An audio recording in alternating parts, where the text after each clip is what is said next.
Mheshimiwa Shingo, ulisimama.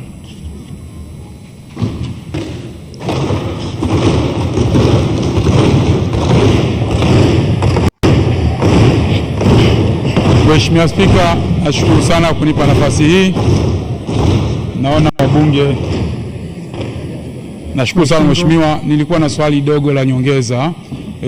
Katika jimbo langu la Ukonga, hasa halmashauri yetu ya jiji ya Dar es Salaam, moja ya mambo yaliyopelekea halmashauri kahamisha utaratibu wa kukopesha moja kwa moja ni baadhi ya watumishi wa halmashauri na baadhi ya madiwani walisemwa kwamba wamekuwa wakitumia mlango wa nyuma kukopesha, lakini pia kuwepo vikundi ambavyo sasa vimekopeshwa zaidi ya mamilioni na vinahitaji kuwa havionekani.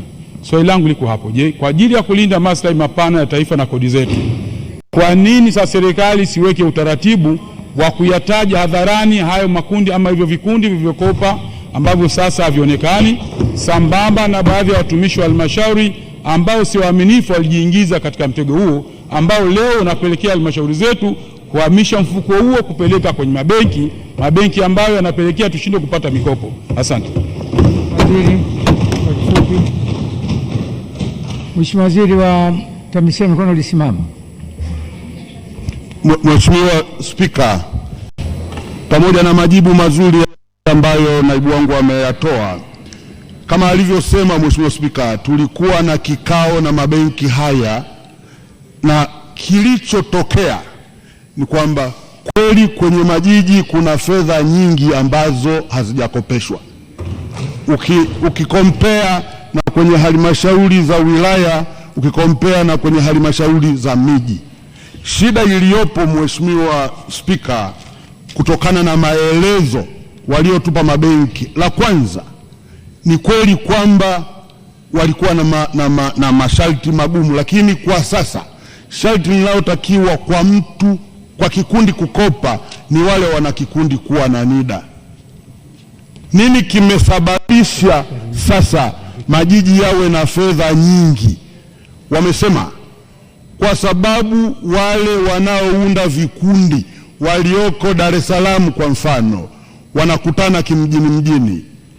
Kwa hiyo hawawezi, inakuwa ngumu sana kupata kikundi kimoja cha watu ambao wanaweza kukopeshwa kwa wakati huo, kwa sababu huyu ametoka Segerea, huyu ametoka Ubungo, huyu ametoka Kawe, na wanakutana Kariakoo kwenye biashara.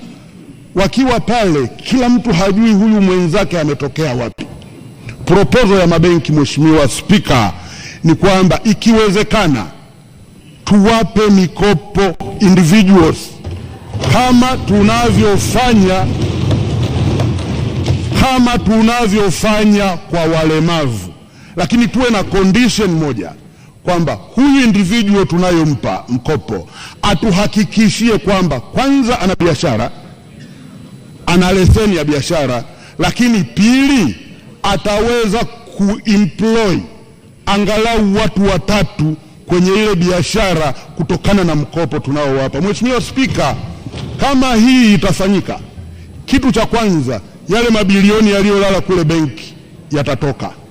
Lakini kitu cha pili Mheshimiwa Spika, tutaona kwamba tumecreate ajira kwa vijana ambao ni moja ya vitu ambavyo tunaviangalia sana Mheshimiwa Spika kwenye fedha hii. Kwa hiyo Mheshimiwa Spika, bunge lako hili naomba lielewe kwamba tutaenda kuona namna ya kubadilisha ule muongozo na kukubali kwamba tuwe na pilot ya majiji ya kutoa mikopo kwa individuals ambao watatuhakikishia kwamba watacreate ajira kwenye maeneo hayo. Mheshimiwa Spika, nimeomba nisimame nitoe ufafanuzi huu. Mheshimiwa Waziri, nakushukuru sana kwa maana, lakini Mheshimiwa Waziri, sisi wote wabunge, nitakupa mfano. Kuna kikundi kinaitwa 2 in 1 kiko Kariakoo, wote wakazi wa Kariakoo, huu mwaka wa pili wanazungushwa, wamekamilisha kila kitu na hicho kikundi kimoja tu. Kwa hiyo mabenki nao walete uthibitisho.